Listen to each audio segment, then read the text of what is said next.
Dust swirled around Natasha's feet as she entered the ruined town. Buildings lay in shattered heaps, monuments to the war's brutal passage. The air, thick with smoke and the stench of fear, pressed down on her. She clutched the worn photograph of her son Alexei closer. It was her only solace in this desolate landscape.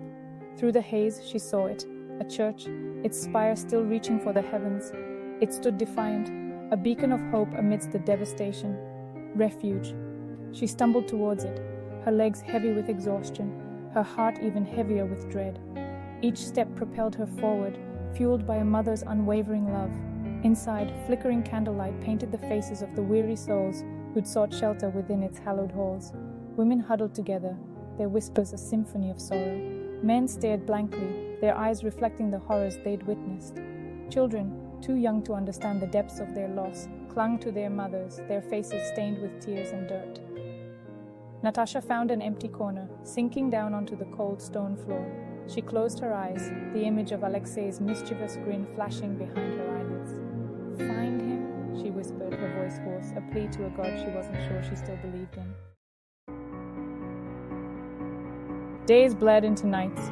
The church, once a sanctuary, became a crucible.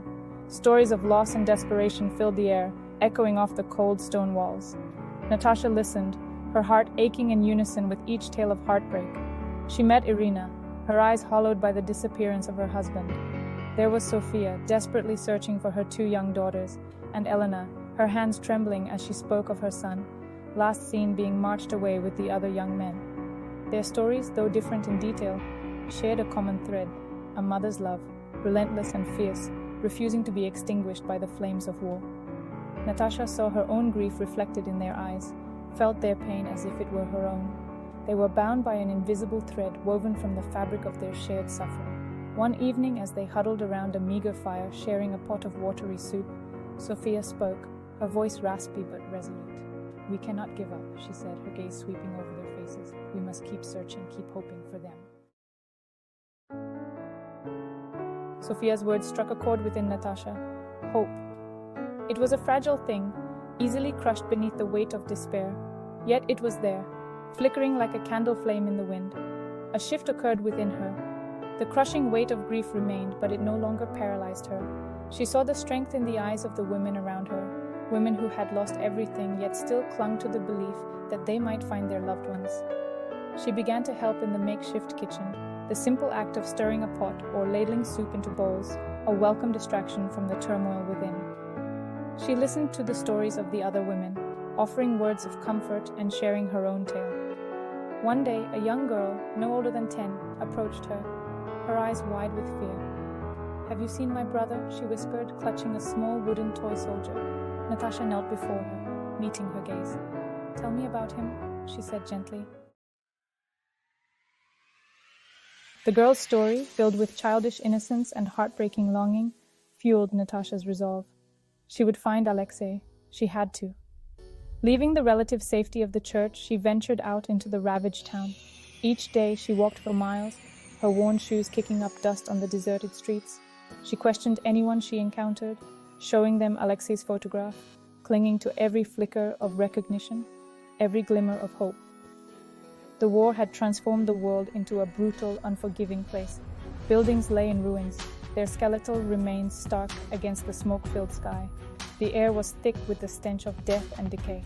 But Natasha pressed on, her love for Alexei a shield against the despair that threatened to consume her.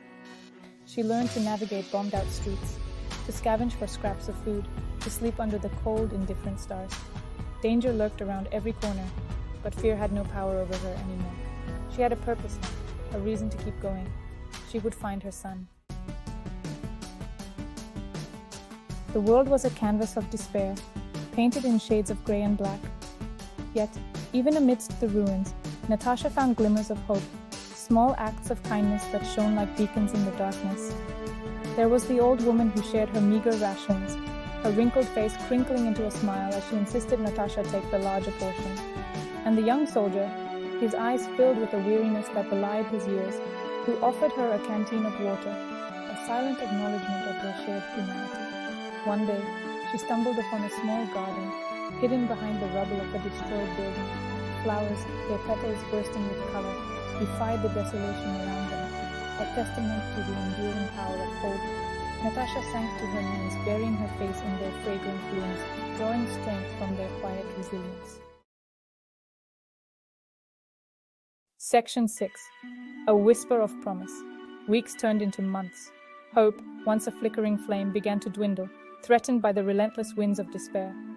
Natasha was losing herself, her body weary, her spirit battered. Still, she refused to give up. She couldn't, not while there was even the smallest chance that Alexei might still be alive. One evening, she found herself back at the church, drawn to its familiar embrace. As she entered, a hushed silence fell over the room. All eyes turned to her, their expressions a mixture of pity and something else. Hope? Irina approached her, her hand outstretched. In her palm lay a crumpled piece of paper. "A soldier came," she said, her voice trembling. He said he had information about your son." The note was brief, the handwriting barely legible. It contained a name, Victor, and a location, a mining town, days away, now a stronghold for displaced soldiers. Alexei, the note said, was there, alive. Section 7. The Fire Within. The note was a lifeline, a beacon in the storm that raged within her. Hope, once a fragile ember, roared back to life, a wildfire consuming the doubts that had plagued her. Her son was alive. She clung to that knowledge, drawing strength from its simple truth. The journey ahead would be perilous, fraught with danger. The mining town was deep in enemy territory, surrounded by fighting, but fear no longer held any power over her. She had a purpose now, a reason to face any danger, to overcome any obstacle. Her son was waiting. She spent the next few days gathering what few supplies she could carry: a small bag of dried fruit and bread, a warm blanket, and of course, the photograph of Alexei, her talisman, her reminder of why she endured. As she prepared to leave, the other women gathered around her, their faces etched with worry, but also with admiration. "Go," Sophia said, her voice firm. "Find your son. Bring him home." Section 8. Toward the Horizon. Leaving the church, Natasha felt a sense of purpose settle over her. This town, once a refuge, now felt like a cage. She had to keep moving, had to keep searching for Alexei. The journey was long and arduous. She walked for days, her body aching, her feet blistered and bleeding. She scavenged for food, slept under the open sky, the stars her only companions. The constant threat of danger hung over her, a palpable weight on her shoulders. Yet she pressed on, driven by an unwavering force, a mother's love. Each step, each sunrise, brought her closer to Alexei. The thought of seeing his face again, of holding him in her arms, fueled her weary body and soul. Section 9. An Unbreakable Bond. The mining town rose in the distance, a smudge of grey against the horizon. Natasha's heart pounded in her chest, a drumbeat of hope and fear. She was so close. But would she find Alexei? Was the note even real, or just a cruel trick of fate? She pushed those thoughts aside, focusing on the task at hand. One step at a time, one moment at a time, she would find her son. She had to. As she drew closer, the sounds of war grew louder. The distant boom of artillery fire, the staccato bursts of gunfire. The town itself was a scene of devastation. Buildings scarred by battle, the streets eerily deserted. Despite the destruction, despite the fear that gnawed at her insides, Natasha felt a surge of hope. She was here. In this town somewhere was her son, and she would move heaven and earth to find him.